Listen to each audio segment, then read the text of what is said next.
sua missão, a Apollo 14, foi transmitida a cores na televisão pela primeira vez.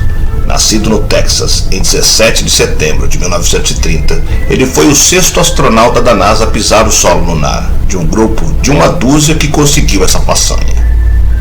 5 anos após começar a trabalhar na Agência Espacial dos Estados Unidos, em 31 de janeiro de 1971, Mitchell decolou do Centro Espacial Kennedy, em Cabo Canaveral, na Flórida, na missão Apollo 14, com Alan Shepard Jr. e Stuart Rosa, de acordo com a biografia da NASA. Mitchell foi encarregado de pilotar o módulo lunar Antares, que pousou na região da cratera Framauro.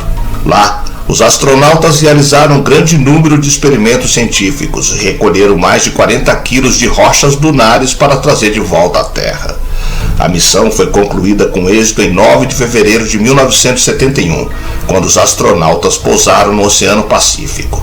Mitchell, que teve um total de 216 horas e 42 minutos no espaço, era o único astronauta dessa missão que ainda vivia. Rose e Shepard morreram em 1994 e em 1998. Em 1972, Mitchell se aposentou da NASA, mas manteve uma vida ativa desde então.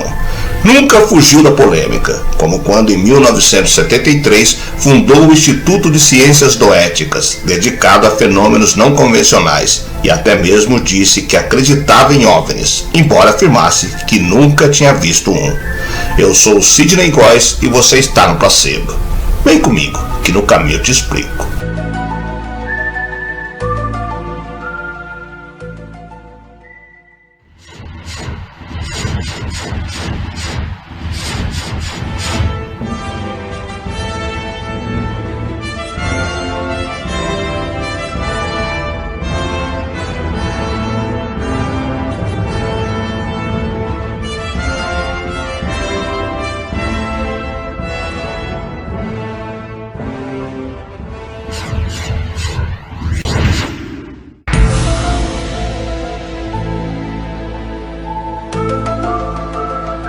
Edgar Mitchell.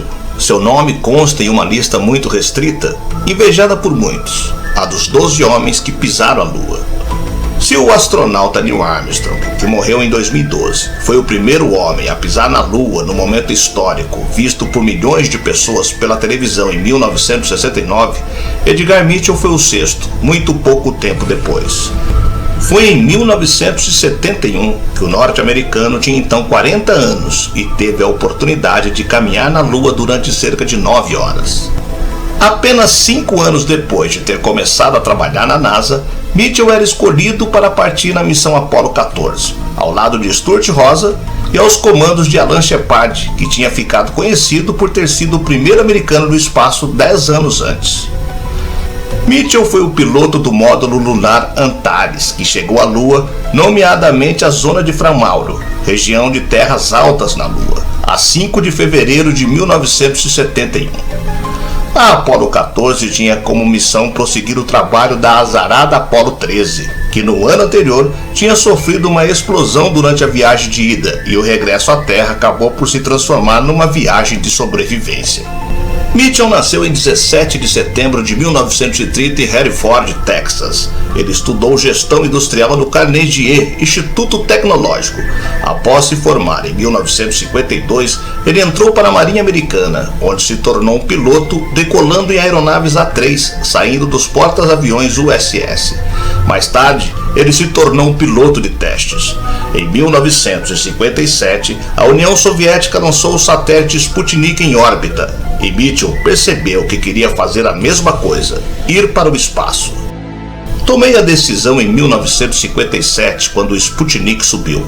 Eu estava em um porta-aviões no Pacífico, prestes a voltar aos Estados Unidos para um trabalho de piloto de testes. E quando o Sputnik subiu, eu percebi que os humanos iriam ao espaço logo depois. Então, comecei a orientar a minha carreira para essa direção naquela época. Isso o levou a voltar aos estudos. Ele obteve um diploma em Engenharia Aeronáutica da Escola de Pós-Graduação da Marinha em 1961. Depois, ele obteve seu doutorado em Ciências em Aeronáutica e Astronáutica no MIT em 1964. Em 1966, a NASA selecionou Mitchell para treinar como astronauta. O astronauta norte-americano tinha 85 anos quando morreu em 4 de fevereiro de 2016, exatamente na véspera de celebrar o 45º aniversário da sua aterrissagem lunar. Pouco antes de morrer, Mitchell comoveu a opinião pública quando, em uma entrevista ao jornal britânico Mirror, revelou que os alienígenas visitaram a Terra durante a Guerra Fria.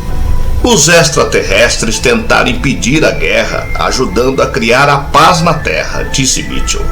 Ele fez uma referência específica ao avistamento de OVNIs em bases militares. Falei com vários oficiais da Força Aérea que trabalharam nessas bases durante a Guerra Fria. Eles me contaram que os OVNIs eram vistos com frequência e que eram capazes de desativar seus mísseis. Outros oficiais da costa do Pacífico contaram que seus mísseis eram derrubados frequentemente por naves alienígenas, revelou o astronauta. De acordo com Mitchell, o governo norte-americano ocultou sistematicamente qualquer tipo de informação sobre esses incidentes. Para isso, em 1974, foi assinada uma lei de segurança nacional que proibiu a divulgação de qualquer informação relativa ao assunto. Edgar Mitchell defendeu várias vezes que a humanidade não estava sozinha, acreditando que o governo norte-americano escondia verdades sobre a existência de vida extraterrestre. Mitchell foi criado na cidade de Roosevelt, Novo México, conhecida pelo rumor da queda de um objeto voador não identificado, um OVNI, em 1947. Em 1994, a Força Aérea Norte-Americana afirmou que os destroços encontrados pertenciam a um balão lançado pelo exército como parte do projeto Mongol, mas o astronauta e muitos investigadores de OVNI não acreditaram. Mitchell chegou mesmo a publicar um livro sobre o tema. Ele se tornou um defensor dos fenômenos paranormais e de OVNIs, alegando ter uma experiência psíquica em sua viagem de volta à Terra.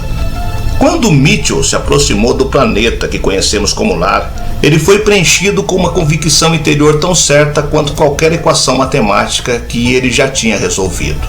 Ele sabia que o belo mundo azul para o qual ele estava retornando fazia parte de um sistema vivo, harmonioso e completo, e que todos nós participamos, como ele se expressou mais tarde, num universo de consciência. Ele também disse que ETs haviam visitado a Terra, alegando que, se eles tivessem sido hostis, nós não estaríamos aqui para contar a história. Na época, a NASA retrucou: o Dr. Mitchell é um grande americano, mas nós não compartilhamos das opiniões dele sobre esta questão. Mitchell confessou em 2013 que nunca havia visto um OVNI na vida. Considero-me muito bem informado, embora eu não tenha visto um OVNI pessoalmente. Eu não estou lá fora olhando, eu sou muito ocupado. O ex-astronauta da NASA também afirmou que o Papa sabe que alienígenas existem e que querem ajudar os seres humanos, mas uma guerra espacial é iminente. Os alienígenas amigáveis querem ajudar a humanidade a levar uma vida melhor, mas têm medo de nossas tendências violentas.